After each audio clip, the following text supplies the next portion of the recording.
시작하시죠. 예, 알겠습니다. 여러분 안녕하십니까? 방금 소개받은 한양대학교 이재진 교수입니다. 오늘 세미나에 저를 초청해 주셔서 대단히 감사드리고요. 영광을 생각합니다. 특히 오늘 제가 존경하는 김용 교수님께서 사회를 봐주시고 제가 친애하는 우리 박아란 교수님께서 또 토론을 해주셔서 더욱 감사하고 반가운 마음입니다. 사실 이 원고를 준비하면서 조금 제가 부족한 점이 많다라는 생각을 좀 많이 했는데요. 왜냐하면 이 원고가 제 책을, 이 원고 내용의 대부분이 제 책을 발췌한 부분이라 좀 정확하게 다 전달되지 않은 부분도 있을 수 있고요. 그 다음에 원고가 좀 완성도가 좀 떨어진다는 점이 좀 미비점이다, 이렇게 말씀드릴 수 있을 것 같습니다. 혹시 원고를 보시고도 좀 궁금한 점이 있으시면 제 책을 한번 봐주시면 감사드리겠습니다. 제가 이 원고 준비하면서 며칠 전에 브런치라는 인터넷 언론에서 칼럼을 하나 읽었는데요.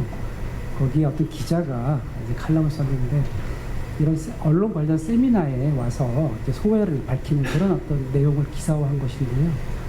그 세미나 내용들이 굉장히 좋은 내용이 많고, 뭐 거룩한 얘기도 있고, 뭐 좋은 말씀도 많은데, 이게 과연 정말로 언론의 현실을 알고 사는 얘기냐, 언론 현실을 안다면 그렇게 얘기할 수 없지 않을까.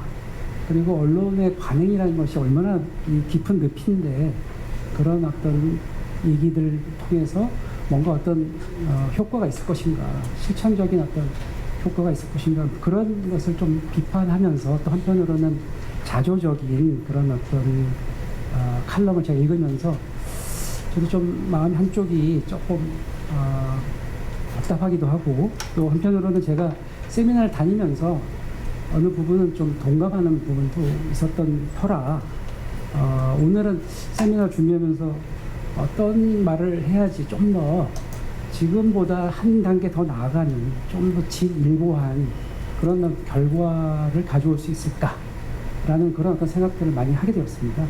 사실은 이제 제가 이 책을 쓰고 또 이 원고를 쓴 것도 그 칼럼의 내용과도 좀 관련이 있긴 한데요.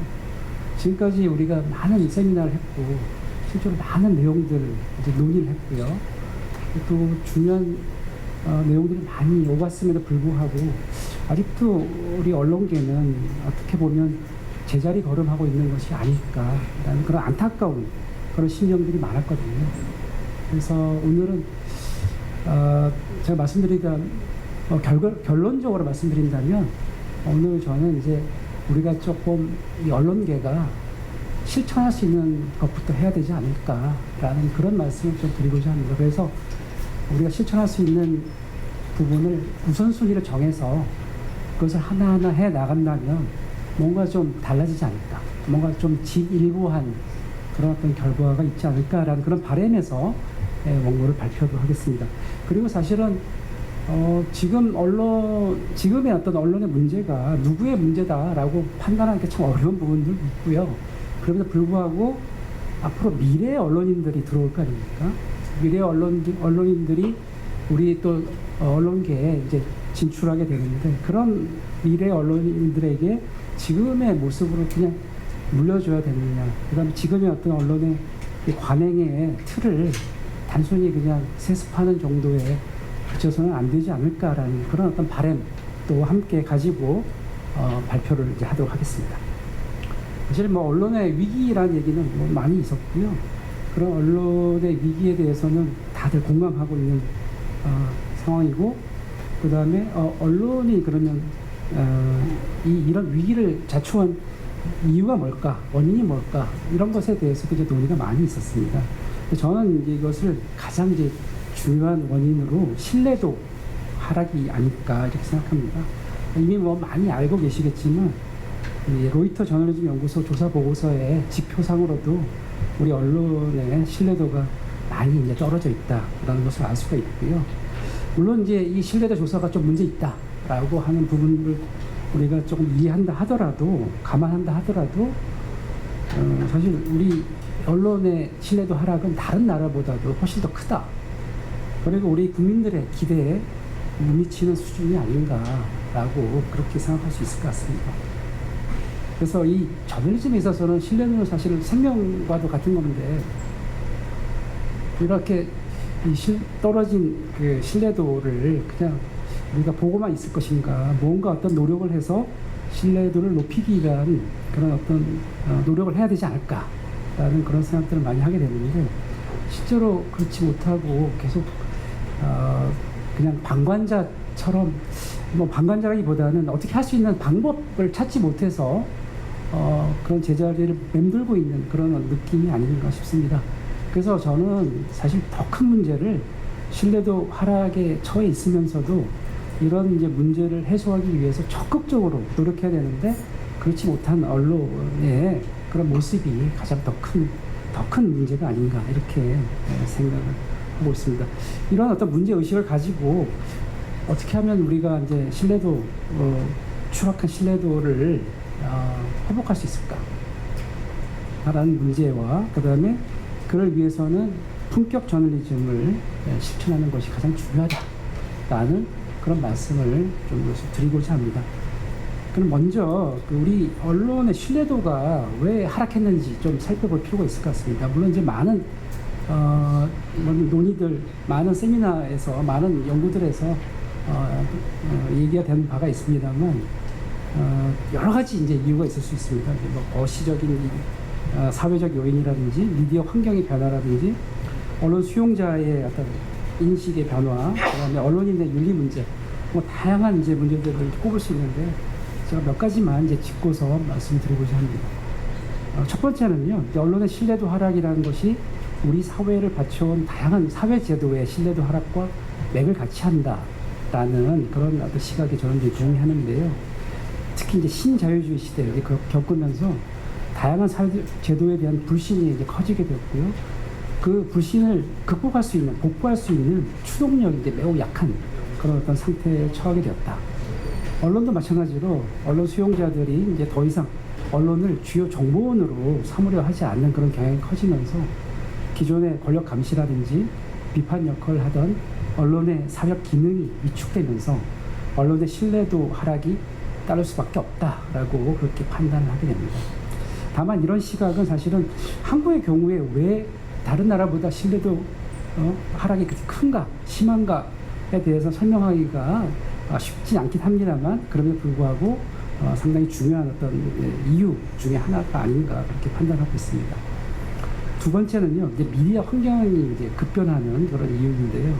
미디어 환경의 급격한 변화로 인해서 발생한 경쟁의 극단적 심화라고 이름을 붙여봤는데요. 거기에서 이유를 찾을 수 있지 않을까 생각합니다.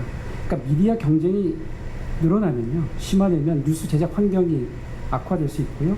결국에는 뉴스 콘텐츠의 질적 하락으로 이어지게 됩니다. 이제 그렇게 되면 이제 언론 매체의 뉴스 이용률이 점점 이제 줄어들게 되고요. 결국에는 신뢰도 하락을 넘어서 아예 언론의 존재 이유마저도 이제 흔들 수 있는 그런 어떤 신뢰도의 문제를 유발할 수 있다고 생각됩니다.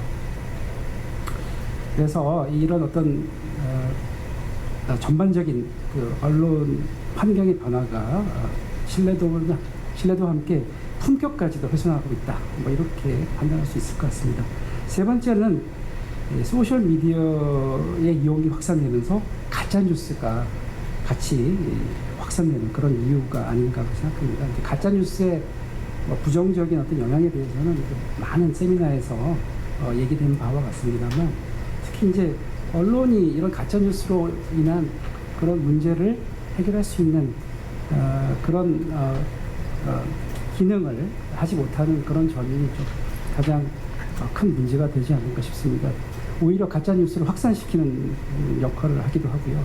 또 한편으로는 이제 그와 함께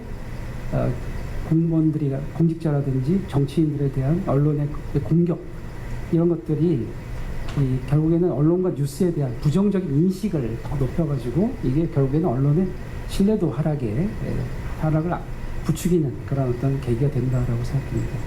그 다음에 이제 언론의 신뢰도 하락은 언론의 도덕성 문제, 그러니까 윤리성 문제의 약화, 도덕성이나 윤리성의 약화라고도 볼 수가 있습니다. 이 얘기는 많이들 이제 알고 계시는 얘기입니다만, 특히 이제 뭐 다양한 과열된 이제 취재 과정에서 발생하는 뭐 인격권 침해라든지, 그 외에 이제 진영 논리에 의한 자사 이기주의, 뭐 이런 것들이 언론 신뢰도의 위기가 될 수 있다라고 생각되고요. 특히 최근에는 이제 법만 위반 안 하면 되지라는 그런 인식들이 언론의 신뢰도를 더 위협하고 있는 것은 아닌가 생각합니다. 흥미롭게도 사실은 이제 이런 법만 위반 안 하면 되지라는 그런 어떤 사례가 한국에만 있었던 것은 아니고요.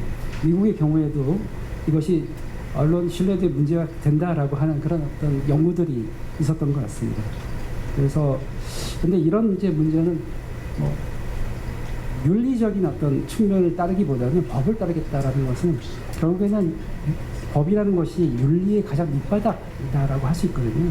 근데 그런 기준을 가장 밑바닥으로 두고 있다는 것 자체가 사실은 스스로 언론의 신뢰도를 깎아먹는 것이 아닌가 판단하게 됩니다. 그리고 다섯 번째로는 이제 뉴스 콘텐츠의 질적인 문제, 아까 말씀드린 것과 같은 맥락입니다만, 이런 문제가 언론의 신뢰도를 또 훼손하기도 한다라고 말씀드릴 수 있을 것 같습니다. 한쪽에 치우친 취재원에 따른 편파성이라든지, 또는 오보라든지, 또 낚시성 기사, 뭐 이런 것들이 언론의 신뢰도를 떨어뜨리는 원인이 될 수 있겠다라는 말씀입니다. 그리고 또 그 외에 이제 뭐 최근에 언론이 유튜브화 된다 이런 얘기 많이 하는데요. 뭐 감정적인 요소라든지 충격적인 내용 이런 것들을 강조하는 클릭베이트 방식을 지금 사용하고 있는 것도 언론의 신뢰도를 떨어뜨리는 요인이 된다라고 말씀드릴 수 있을 것 같습니다. 그리고 여섯 번째로는 이제 외적 요인이라고 할 수 있는데요. 언론사들의 난립으로 인해서 광고 자원의 한정에 따른 경영 경쟁의 가속화라든지, 또는 종속 심화 현상 이런 것들이 언론의 신뢰도를 잃게 하는데 영향을 미치기도 한다라고 판단이 됩니다. 또 이와 함께 광고성 기사 또는 기사형 광고가 범람하는 문제도 있을 수 있습니다. 이런 걸로 인한 다양한 피해가 발생하고, 이에 대해서 언론이 좀 책임을 져야 된다라는 법원의 판례가 나오고 있음에도 불구하고 여전히 광고성 기사는 여전히 좀 문제가 되고 있다라는 그런 판단이 많이 있습니다. 그리고 이제 관행적으로 우리가 사실은 언론이 무엇을 쓸까에만 치우쳐서 이제 교육이 이루어지고, 이걸 어떻게 쓸까, 어떻게 윤리적으로 잘 쓸까라는 어떤 것에는 준비가 부족했던 우리 언론의 관행적인 어떤 문제가 신뢰도에 영향을 미치는 것은 아닌가라고 제가 좀 정리를 해보았습니다. 물론 이건 이제 저의 주관적인 생각이기도 하니까요. 그럼 다음으로는 이제 이 저널리즘, 이 품격 저널리즘이 어떤 의미를 가지고 있고, 그 다음에 역사적으로 어떻게 그 의미나 의미가 발전해 왔는지 이런 부분들을 좀 살펴볼 필요가 있을 것 같습니다. 사실 이제 품격 저널리즘이라는 것에 대해서는 딱 정해져 있는 정의는 없습니다. 쉽게 말하면 지금보다 좀 더 나은 한 단계 높은 수준의 저널리즘을 실천하는 것이다 이렇게 말씀드릴 수 있을 것 같은데요. 이제 그런 어떤 측면에서 살펴보면 사실 오늘날의 저널리즘이 이렇게 자리 잡게 된 거는 미국 영미 저희의 이제 저널리즘이 영미 저널리즘이 영향을 많이 받았는데요. 그래서 이제 미국의 경우에 좀 저널리즘 시스템이 어떻게 발전해 왔는지에 대해서 좀 말씀을 좀 드리고자 합니다. 미국의 이 저널리즘의 역사를 살펴보면요, 미국의 저널리즘이 자리를 잡게 된 것은 지적인 전통과 좀 연결고리가 있다라고 생각됩니다. 즉 지적 전통의 진화와 함께 저널리즘도 진화했다 이렇게 말씀드릴 수 있을 것 같습니다. 미국의 계몽주의 사상이라든지 뭐 실용주의, 그다음에 진보주의 운동 이런 것들이 저널리즘의 윤리적인 기준을 마련하거나 공공의 이익을 추구하고, 그리고 비판적 분석 능력 함양에 중요한 역할을 했다라는 그런 어떤 평가들을 받고 있습니다. 이런 측면에서 본다면 품격에 대한 논의는 19세기 말에 이 보도상의 객관성과 이 완전성 이 부분에까지 이제 거슬러 올라갈 수 있을 것 같습니다. 여러분 잘 아시는 뭐 리프만 같은 사람들이 이제 주장한 바도 있습니다만, 언론에 이렇게 편견이 없는 보도, 그 다음에 의견과 사실을 구분하는 중요성 이런 부분들을 이제 강조하는 이런 것이 품격 저널리즘의 시작이었다. 다시 말하자면 정확성에 헌신하는 존경받는 신문의 간행. 이것이 바로 이제 품격 저널리즘의 인식하고 있는, 품격 저널리즘으로 인식하고 있는 그 현상의 시작이었다라고 이제 판단이 됩니다. 다시 말하자면 이제 품격 저널리즘에 대한 이 본격적인 논의는 언론이 진실을 보도하려는 인식이 생겨나면서부터였다. 생겨나면서부터 시작되었다라고 이제 추정할 수 있을 것 같습니다. 좀 구체적으로 말씀드리면 1830년대부터 1850년대까지는 이제 프레스, 페니 프레스 시대라고 하는데요. 그 전에 이제 정론 신문이 주를 이루었던 것과는 다르게 대중신문이 이제 대중신문의 시대를 열었다라고 할 수 있고요. 이런 것이 이제 얼마 지나면 뉴 저널리즘 시대로 이제 이어지게 됩니다. 이때 뉴 저널리즘 시대는 신문이 가격이 싸고 읽기가 쉽다라는 것도 있었지만 부정부패를 고발하는 뉴스 기능을 강조하는 그런 어떤 전통을 이제 만들어 가게 됩니다. 다만 이 저널리즘, 뉴 저널리즘이 선정주의적인 성향이 강했기 때문에 가십이나 스캔들 기사 이런 것들이 이제 넘쳐나는 그런 결과를 초래하게 되면서 뉴 저널리즘을 열쇠구멍 저널리즘이다라고 하는 비판을 받기도 했습니다. 그럼에도 불구하고 이것이 이제 1880년대와 90년대로 넘어가면서 우리 신문의 기자들이 기사 쓸 때 기명 기사를 쓰지 않습니까? 자기 이름을 이제 붙이는 그런 제도가 이때 생기게 됩니다. 바이라인 제도가 이제 도입이 되고요. 당시에 기자들은 굉장히 열악했던 것 같습니다. 기자들의 대우가 굉장히 열악한 상황에서 기자들의 대우를 아주 급격히 높이는, 향상하는 그런 어떤 제도적인 어떤 발전, 이런 것들이 함께 있었기 때문에 이것을 우리가 기자 시대라고 이제 부르기도 합니다. 이런 어떤 영역은 이제 나중에 19세기 후반에서 20세기 초반 넘어가는 과정에서 황색 저널리즘이다라고 하는 그 선정주의 저널리즘 시대로도 넘어가게 되는데요. 이렇게 언론이 사회적인 어떤 비판을 받으면서도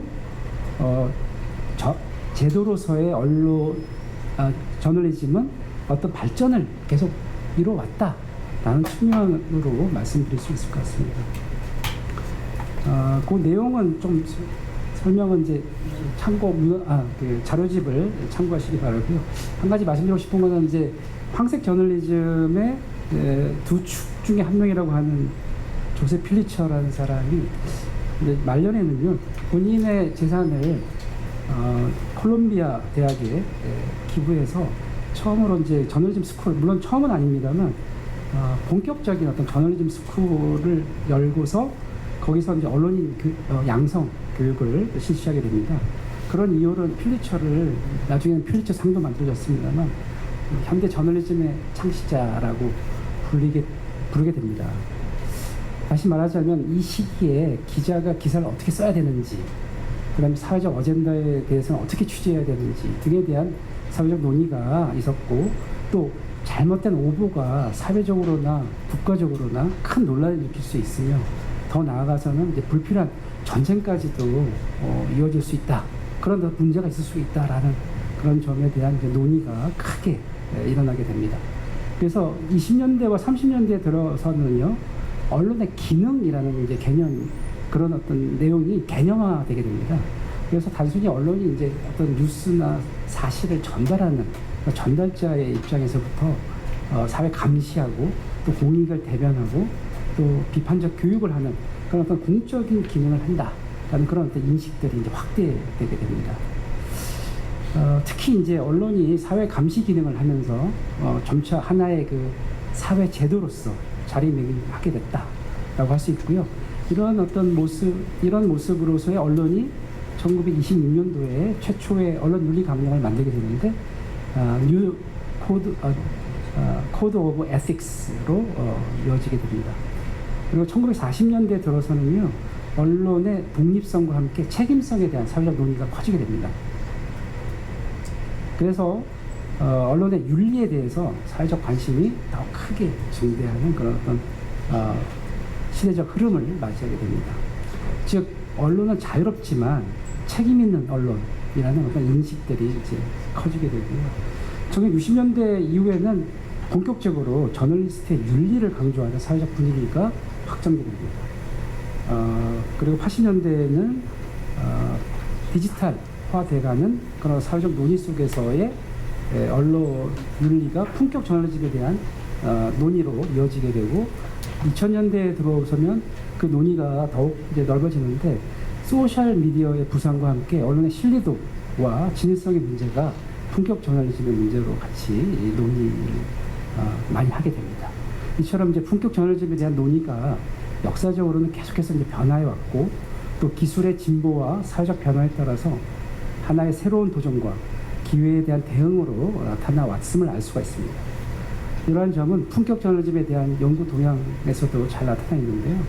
1990년대를 기점으로 해서 품격 저널리즘 관련된 다양한 이제 주제의 연구들이 있어 왔는데 그런 내용들을 간략하게 요약을 한다면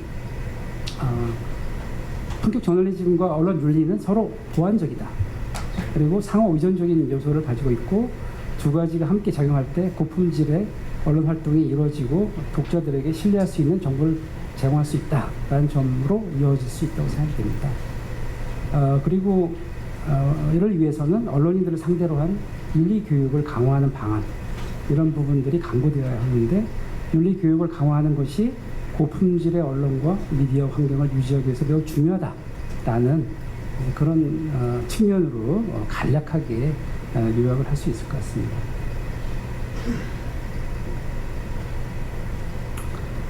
그런데 언론의 윤리를 사실은 이제 뭐 윤리 교육 언론사마다 하고 있기도 하고요. 언론재단에서도 하고 있습니다만 이런 이제 윤리를 좀 체화하고 내면화하기 위해서는 윤리 교육이 학교 때부터 좀 잘 실시되어야 됐다, 바람직하다라는 그런 견해도 있었고요.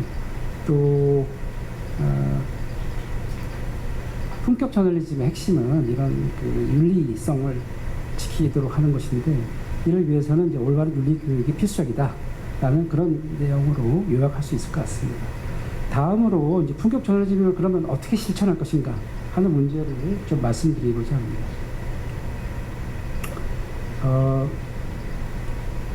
사실 이제 뭐 품격 저널리즘 얘기를 요즘 하고 있는데요. 언론도 가끔씩 이제 품격 저널리즘 얘기를 하는데 특히 이제 뭐 언론 관련된 시상식이라든지 뭐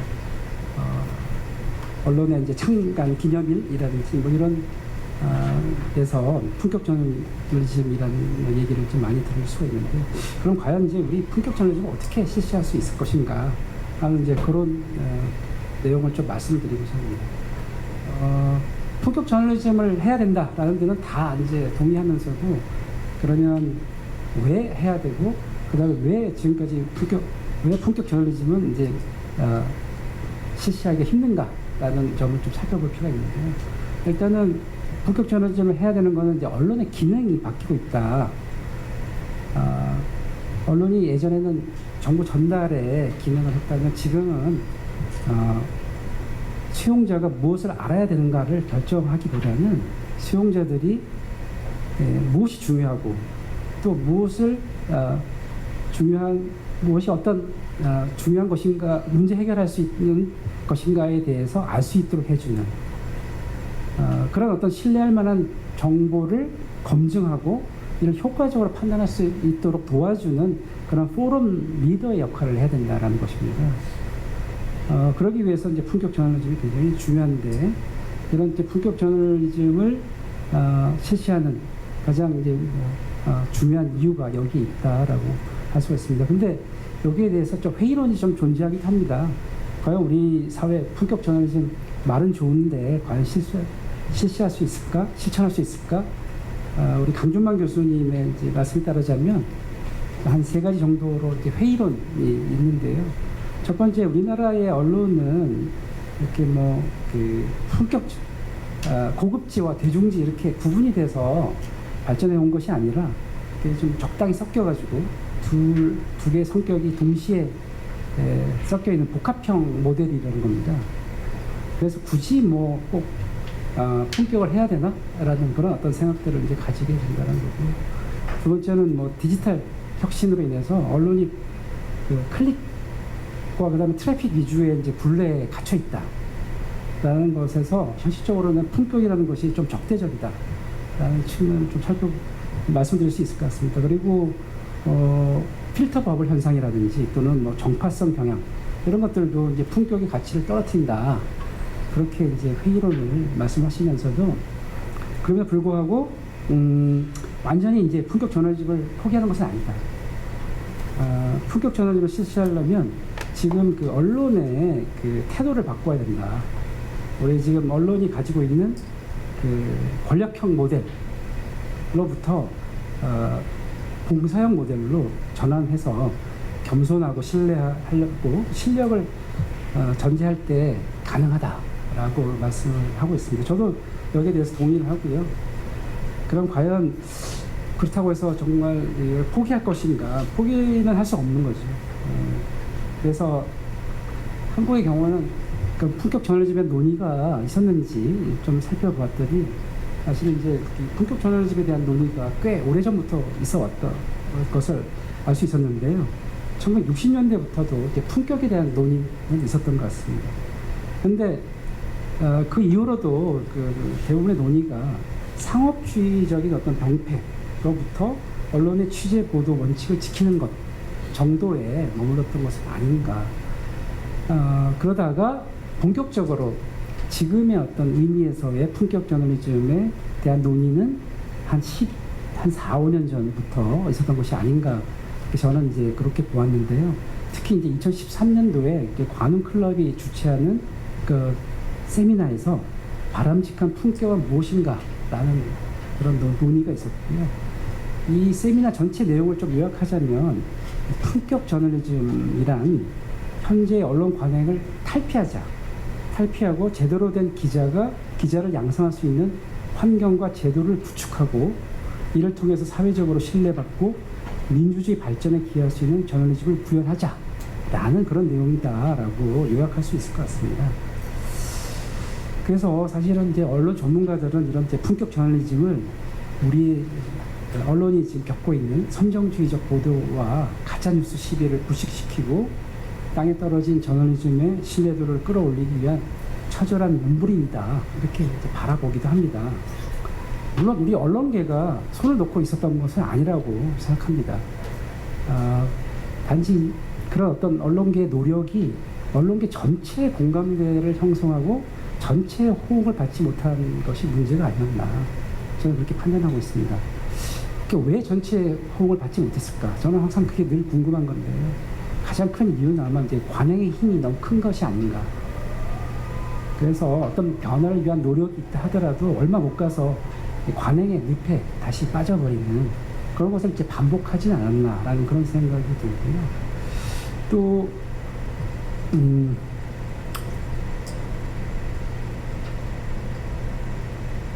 언론의 또 지침, 어떻게 하는 것이 품격 저널리즘을 좀 실천하는 것인가라는 구체적인 지침이 없었던 것도 이런 실천을 하지 못하는 이유가 아니었을까 이렇게 이제 판단을 해봅니다.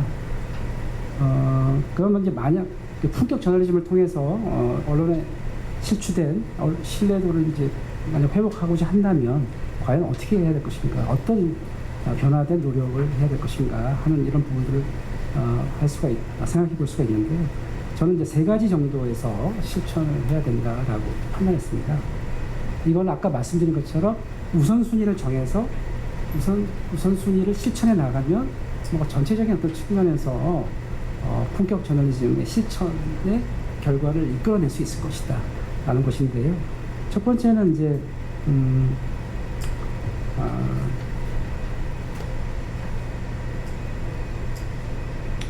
그 언론의 그 저널리즘의 원칙 중에서 가장 이제 중요한 원칙이라고 할 수 있는 이 취재원에 관한 윤리성을 좀 크게 높여야 되겠다라는 겁니다. 그래서 취재원을 따로 다루는 그런 독자적인 윤리 강령이 좀 필요하다라고 좀 생각이 듭니다. 저는 이제 이 말씀을 드리는 거는 14년 전에 11년 전이죠. 11년 전에 그 세월호 참사가 있었고요. 그때 그 언론의 그 재난재 보도의 문제점들을 인식하면서 기자협회 등 5개의 언론 단체가 공동으로 참여해서요 재난 보도 준칙을 정했습니다. 사실은 뭐 그 전에도 재난 보도 규정들이 언론 윤리 규정 속에 있었긴 했습니다만 이렇게 독립적인 윤리 규정을 만든 것은 그만큼 이제 재난 보도가 중요하다. 그러니까 재난 보도를 하지 못하는 것에 대한 사회적인 어떤 비난이 있었기 때문이다라고 좀 생각이 되는데요. 실제로 재난 보도 준칙이 만들어졌음에도 불구하고 한 2, 3년 동안은 제대로 이 준칙이 효과가 없는 것은 아닌가라는 그런 평가가 있었습니다. 근데 11년이 지난 지금 보면 재난 보도에 있어서는 우리나라 언론의 보도가 그 전보다 훨씬 더 품격이 높아졌다라고 말씀드릴 수 있을 것 같습니다. 근데 이런 어떤 측면에서 우리가 이제 취재원이 없는 언론은 사실은 뭐 제대로 된 언론이다라고 할 수 없다는 건 다 알고 계시는 내용이라고 생각합니다. 취재원을 통해서 언론의 신뢰도를 높일 수 있는 그런 어떤 측면에서 독자적인 재난 보도 규정과 같은 재난 보도 준칙과 같은 그런 독자적인 윤리 강령을 좀 만들 것을 제안하고자 합니다. 시간이 네, 죄송합니다. 짧게. 제가 오랜만에 하는 발표라. 네. 그리고 두 번째는 사회적 약자에 대한 내용인데요. 언론의 기능이 사회적 위기 시에 굉장히 여전히 중요하다고 합니다. 그러니까 언론과 뉴스를 보지 않으면서도 불구하고 위기 시에는 언론의 뉴스를 찾아본다는 우리 박아람 우리 교수님의 연구 결과이기도 한데요. 그만큼 아직도 중요한 기능을 하고 있는데 이런 기능 속에 사회적 약자들을 보호하는 그런 기능이 좀 포함되었으면 한다라는 그런 말씀을 드리고 싶고요. 그리고 마지막으로는 언론 윤리에 대한 이제 개념이 언론 수용자들, 그다음에 법원의 판사들 그리고 언론인들 사이에 괴리가 있다. 그런 괴리를 메울 수 있도록 하는 것이 굉장히 중요한데 이를 위해서 언론 윤리 교육이 지금은 조금 더 강화될 수 있다. 한 3가지 정도는 사실은 우리가 언론 전체적인 측면에서 그러니까 실천해 나갈 수 있는 가능성이 크지 않나라는 것이고요. 결론적으로 얼마 전에 한국기자협회가 중심이 돼서 언론 윤리에 대한 그 통합형 자율기구를 만들자는 논의가 있었고요. 실제로 만들 것 같이 이렇게 까지 갔습니다만 현실적인 어떤 측면에서 결국에는 이제 흐지부지 되는 경우가 있었습니다. 그래서 이제 뭐 왜 그게 안 됐는지에 대한 논의가 많이 있습니다만 우리나라는 너무 다양한 언론들이 존재하기 때문에 사실 이런 이제 언론들 사이에 통합형 기구를 만든다는 것은 어떻게 보면 좀 불가능한 일이 아닌가 생각이 됩니다. 오히려 지금 그 자율심의 기구들이 있는데요. 그 자율심의 기구들의 위상이나 권위를 좀 높여줄 수 있도록 언론 스스로가 그 다음에 정부가 조금 더 힘을 실어주면 좀 더 나은 방향으로 가지 않을까라는 그런 생각을 하게 됩니다. 그래서 마지막으로 드리고 싶은 말씀은요. 뭔가 제가 좀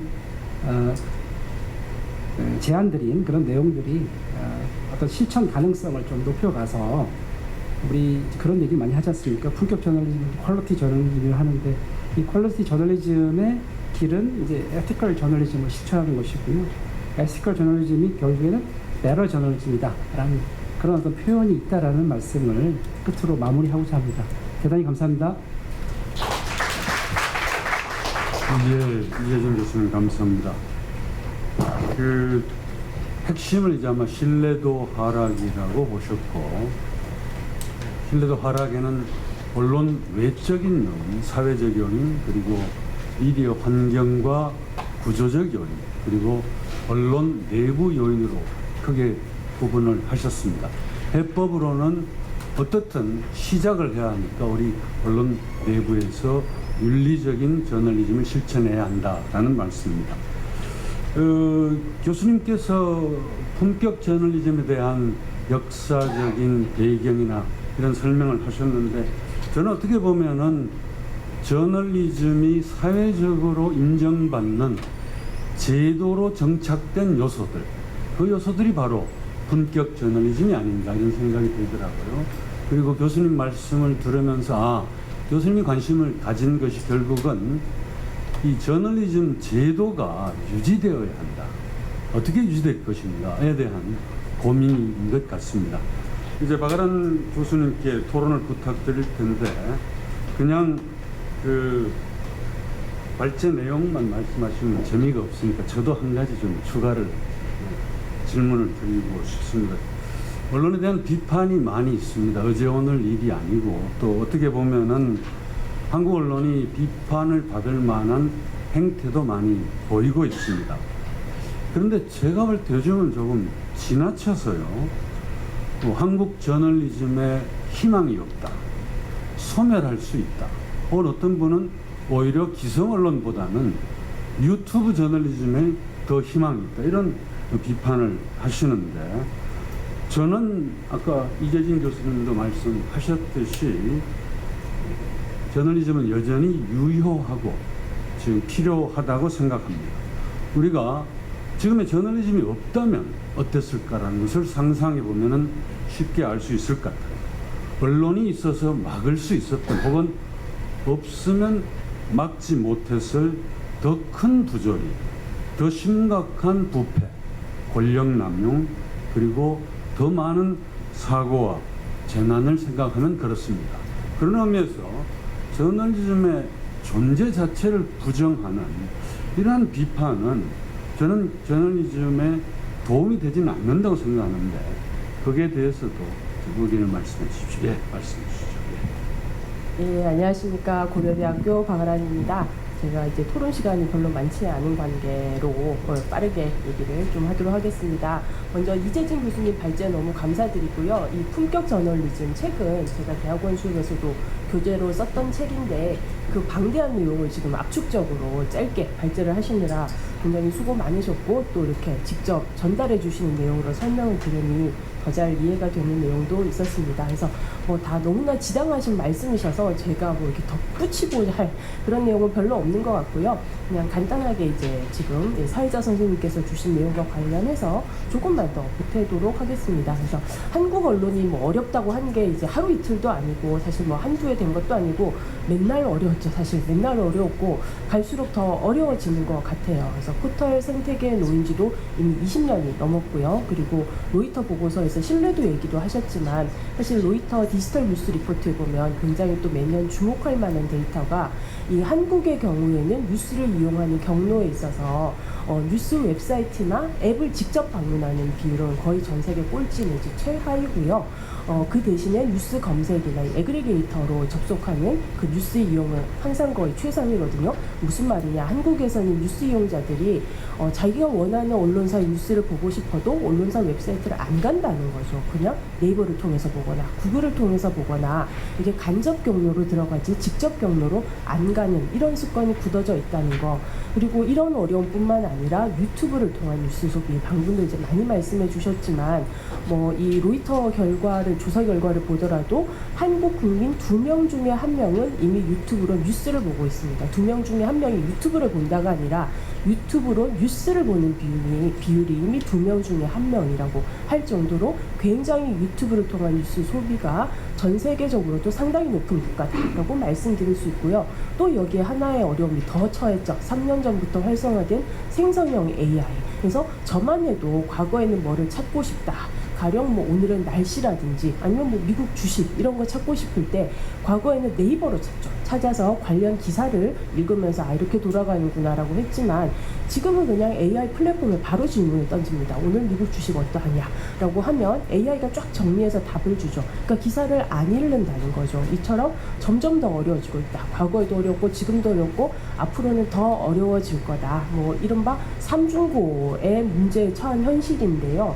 자, 이런 상황에서 이제 이재진 교수님 발제문도 있습니다만은 품격이 밥 먹여주냐라고 할 수 있겠지만 저는 품격이 밥을 먹여준다고 생각합니다. 왜냐하면 우리가 이른바 뭐 사치제나 명품만 생각해봐도 사람들이 왜 저렇게 비싼 돈을 주고 사치품을 사냐, 가방을 사고 옷을 사고 고급 레스토랑에서 밥을 먹냐라고 했을 때 생각해보면 그렇게 비싼 돈을 지불했을 때 나의 가치가 올라간다고 느끼거나 나에게 도움이 된다고 생각할 때 사람들이 지갑을 여는 거죠. 그래서 정말 품격이야말로 우리의 지갑을 열 수 있게 하는 존재다. 그렇다면 우리 언론은 지금 어렵다고 하지만 그만큼 지갑을 열 만한 품격 있는 콘텐츠를 만들고 계시는 것인가를 한번 자문해 볼 필요 있다. 내가 과연 기꺼이 돈을 지불해서 사고 싶은 콘텐츠를 만들 수 있는 것인가. 소비자, 이용자 입장에서 한번 다시 생각해 볼 필요가 있을 것 같다라고 생각을 하고요. 그리고 언론계는 달라진 뉴스 소비 현실을 좀 더 체감할 필요가 있을 것 같아요. 그래서 지금까지 잡고 있던 독자 내지 시청자에게 충성하면서 뭐 이렇게 산토끼 잡으려다 집토끼 놓친다라는 생각으로 기존 이용자에게만 초점을 맞추고 있는데 과연 이게 얼마나 갈 것이냐라는 생각을 저는 이제 학부 수업을 하면서 많이 느끼는데요. 올해도 디지털 저널리즘 1학기 때 제 학부 수업을 72명이 들었는데 제가 이제 항상 학부생 수업할 땐 그걸 조사를 합니다. 뉴스를 어떻게 보는지를 한번 조사를 하는데요. 이제 집에서 신문 구독하는 사람 정말 뭐 기대 안 하지만 갈수록 점점 줄고 있는데 올해도 72명 중에서 딱 3명이 손들더라고요. 그래서 왜 신문을 구독하냐라고 했더니 엄마 아빠가 받으셔서라고 답하고 그러면 8시나 뭐 9시에 정기적으로 텔레비전으로 뉴스 보는 사람 했더니 72명 중에 딱 1명 손을 들었어요. 너무 기특해서 너는 왜 텔레비전으로 뉴스를 보냐라고 했더니 저는 방송사 시험 준비하고 있어서 챙겨보고 있습니다. 그러니까 언시생이어서 봤던 거고 그럼 안 본다라는 거죠 사실. 그럼 어떻게 요즘 20대들은 뉴스를 보냐.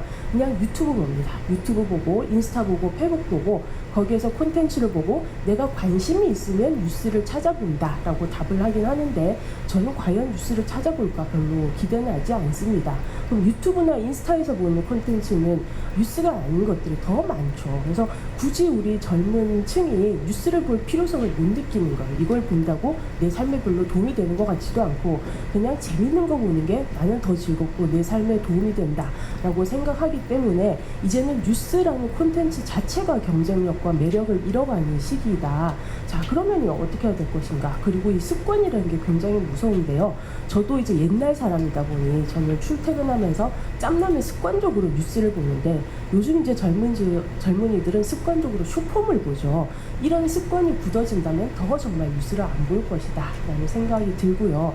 자, 그렇다면 뭐 이 세상에 나쁜 뉴스도 많고 뭐 속칭 기레기도 많은데 뉴스 안 보면 되지 무슨 문제냐 라고 묻는 분들도 계시겠지만 저는 그렇게 생각하지 않습니다. 저는 이제 김영욱 교수님이 말씀하셨듯이 언론의 역할은 단순히 오락이나 정보만을 제공하는 게 아니거든요. 우리 법원이 헌법재판소가 수차례 판결에서 말했듯이 언론의 가치는 알 권리의 정보원으로서 국민들에게 양질의 정보를 전달해서 토론을 활성화시키고 이걸 바탕으로 우리 민주주의가 유지 발전된다. 즉 우리 민주주의를 유지시키고 발전시키는 핵심 기둥이 언론이기 때문에 가치가 있다라고 우리 법원은 수차례 강조해 왔습니다. 따라서 언론을 통해서 양질의 정보를 얻지 못한다면 우리 민주주의는 유지, 발전, 지탱할 수 없다라는 이 민주주의의 기둥으로서의 역할을 우리 언론계도 다시 한번 생각해야 되고 우리 시민들도 이걸 한번 생각해 볼 필요가 있을 것 같습니다.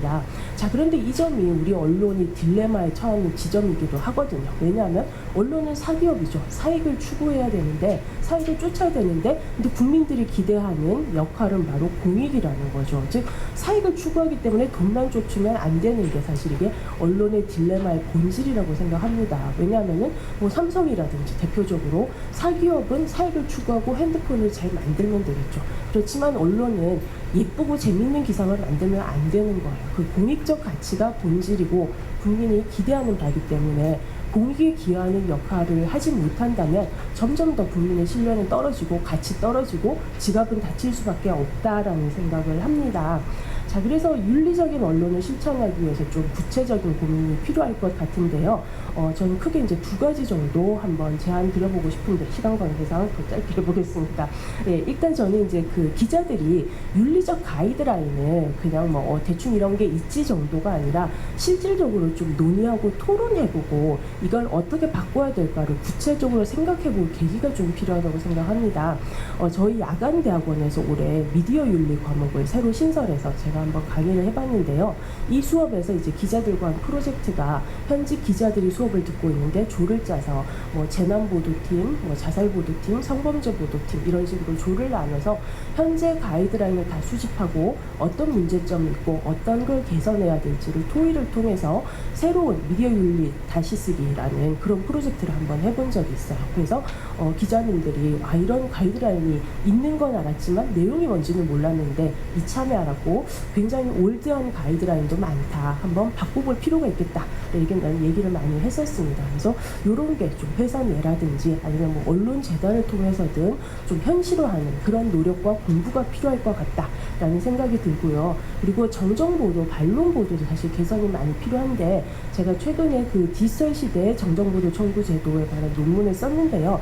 거기에 이제 뭐 많은 내용이 있습니다만은 한 가지 그냥 강조하고 싶은 것은 이 정정보도 게시문의 실효성이 점점 낮아지고 있다라는 거죠. 그래서 원 기사를 읽고 나면 정정보도나 반론기사는 사람들이 찾아 읽지 않죠. 그리고 네이버에 이 정정보도, 반론보도 카테고리가 있긴 하지만 정정보도, 반론보도만 모아놨기 때문에 사실은 원기사와 분리되어 있어요. 그리고 이 원기사로 들어가는 링크가 없기 때문에 정정보도문, 반동보도문을 읽더라도 문제된 원기사가 뭔지 보려면 직접 검색해서 들어가야 되는데 그런 수고로움을 자처할 이용자가 얼마나 있을까라는 생각이 듭니다. 과연 이게 실효성이 있을까라는 거. 그리고 유튜브에서 정정보도, 반론보도도 문제인데요. 이게 별도의 영상을 만들든지 아니면 그 더보기란에 최상단에 고정하든지 아니면 댓글에 고정하는 방식으로 정정보도문, 반론보도문을 게시하고 있는데 이 또한 효과는 매우 현저히 떨어질 것이다. 더구나 유튜브를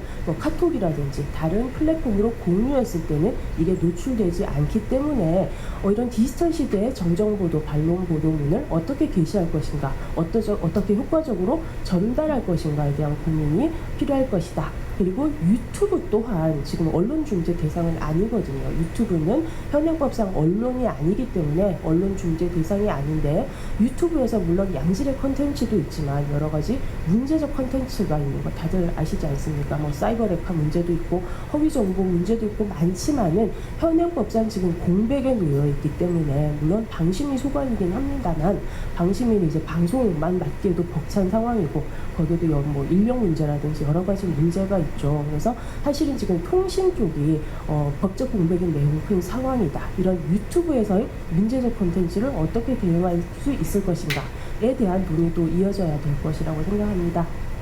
감사합니다. 교수님 감사합니다.